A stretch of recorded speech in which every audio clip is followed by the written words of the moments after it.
Hey, what's up guys? Today I'm going to be talking about my 3 favorite focal lengths for shooting videos.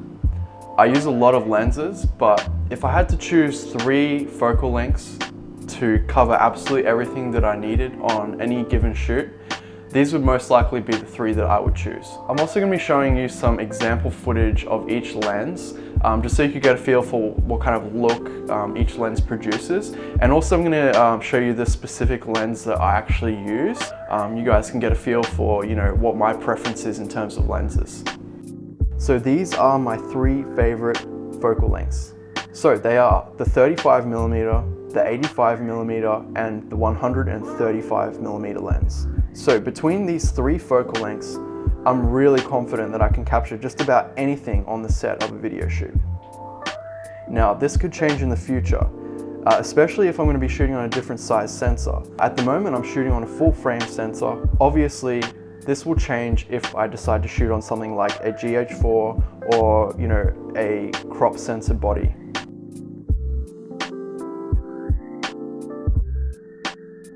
So first up, I'm going to talk about the 35mm lens. This is my absolute favorite runaround lens because of its versatility. It is a wide angle, but it's not too wide. It's like just right. Being a 35, it has very little distortion, so you can include a lot of the scene without, those characteristics of a wider angle lens.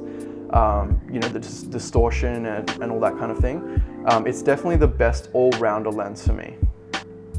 So the 35mm lens that I currently own and I can recommend is this 35mm 1.8 SPVC from Tamron.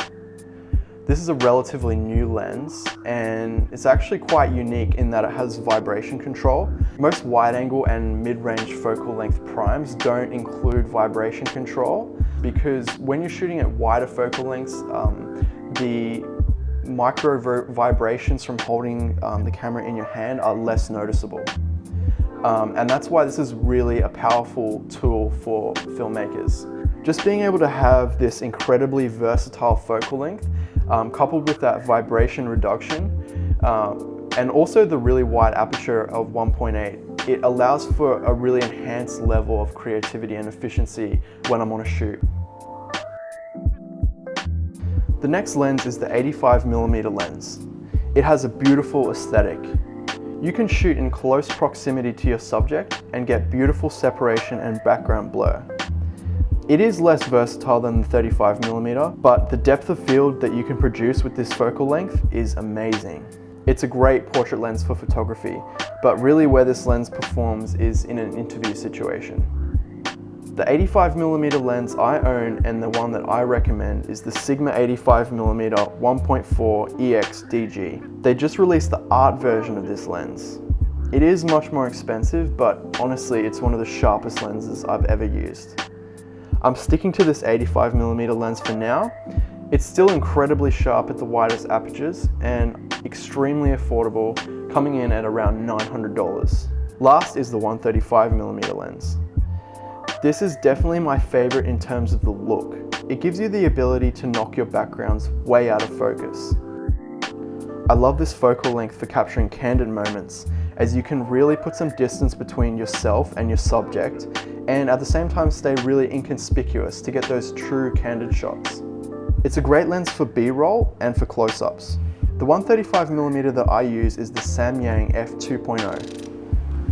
This is a fully manual lens. It has a manual aperture and manual focus ring.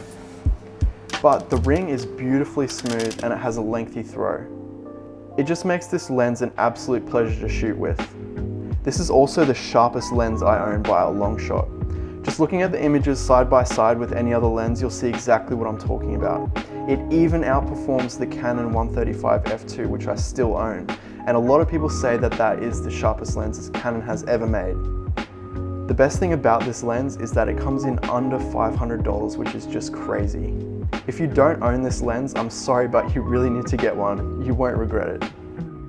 So now that you've seen some sample shots of each lens in action, I've set up this little shot here where you can actually see the difference between the look of each lens tested on the exact same subject.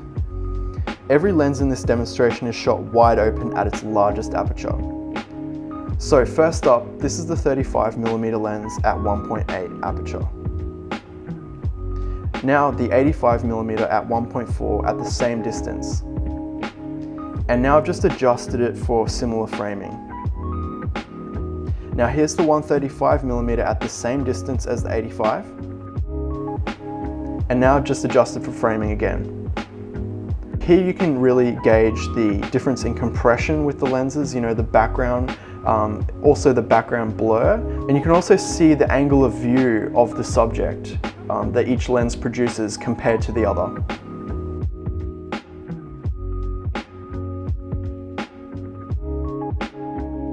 So that pretty much wraps it up for this video. I really hope you enjoyed hearing about my 3 favorite focal length lenses for filmmaking, and I really hope you got something out of it. I really love to hear what you think as well, so leave a comment below. Let me know what's your favorite focal length lens and why. So yeah, I hope you enjoyed, guys. I'll catch you in the next video. See ya.